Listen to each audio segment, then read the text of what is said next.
And Uncle Jimmy sort of grew up in my house as our older brother because he was like late in my grandmother's life, and we lived just a few blocks away.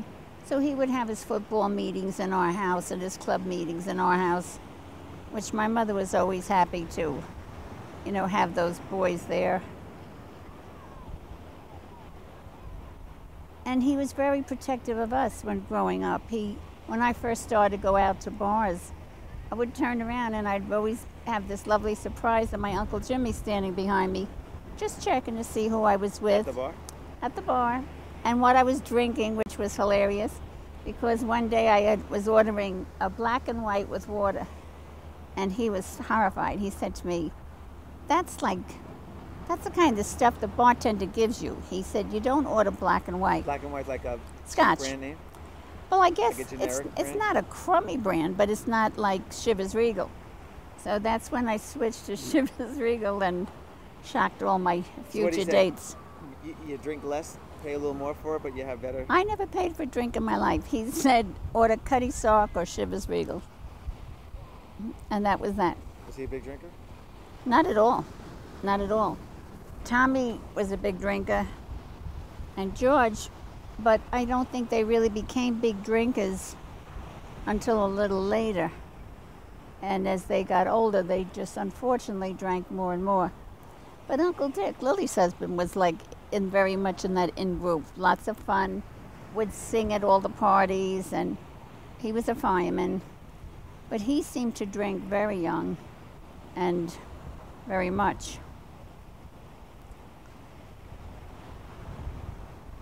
But I was very happy when I started to see my children marry other nationalities. I thought, you know what?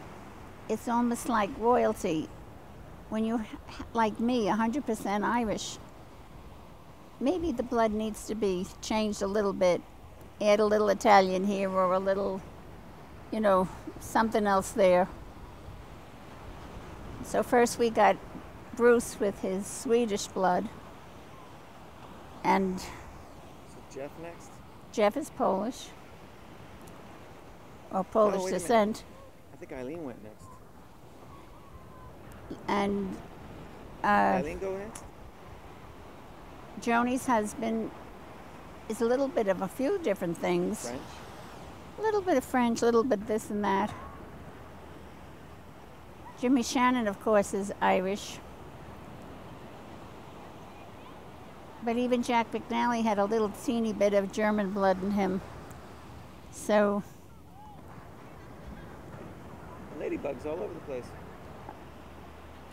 It's the thing about that day to have such segregation right next to each other. I'm always fascinated by that. That even in Fordham, you had an Irish section. You had a black section, Puerto Rican section. We didn't have a black section. You didn't? I didn't even know any black people until I was a teenager. But I'm sorry.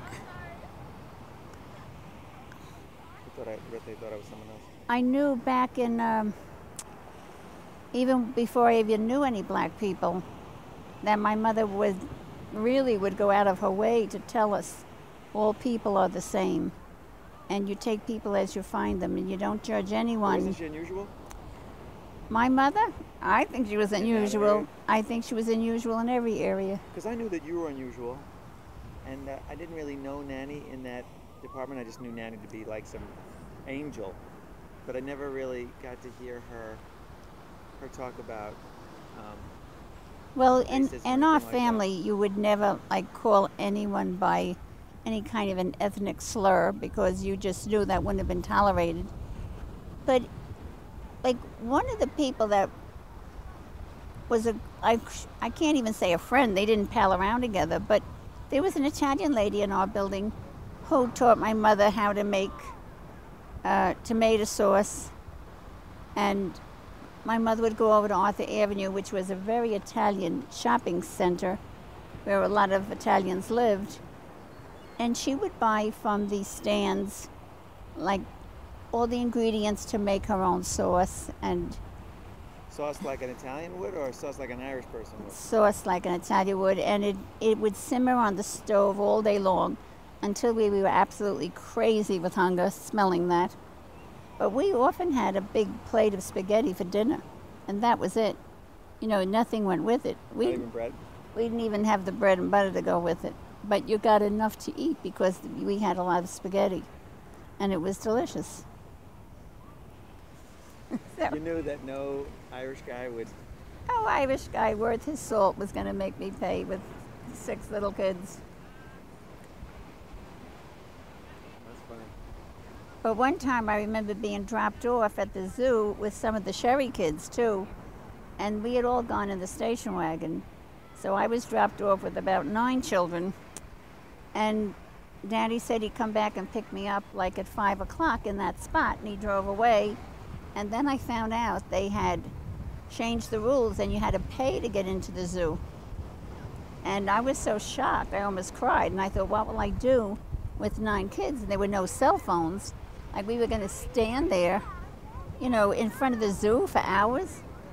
And the man said, oh, obviously they're all under 5. Go in. Oh, how sweet. Yeah, and, you know, obviously they were not all under 5. Maybe 1 or 2 were, but... How many were there?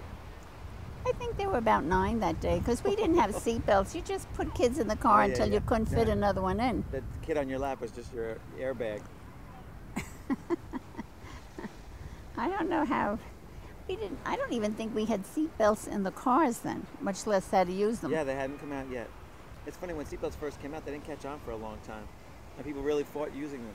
Remember having seatbelts, you sat on them? Because people. Oh, I remember Daddy saying, you're safer without the seatbelt.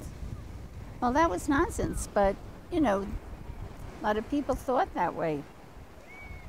They thought maybe you would be better off thrown from the car than stuck in it in case of a fire or whatever.